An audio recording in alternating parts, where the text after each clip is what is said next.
All right, so it's football season. I'm gonna give you a real simple meal. So everybody loves chicken wings. If you want something fast that's delicious, it's some of the best wings you're ever gonna try. I bought these wings from the grocery store. Cubama. Basically drizzle them in there. You wanna toss them around real good in the Cubama sauce.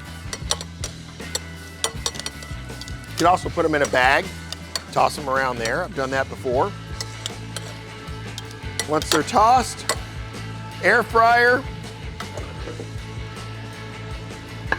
450 degrees, 6 minutes.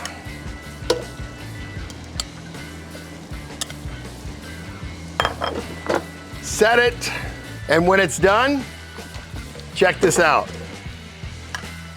Look at these beautiful wings. Add a little touch of Parmesan cheese.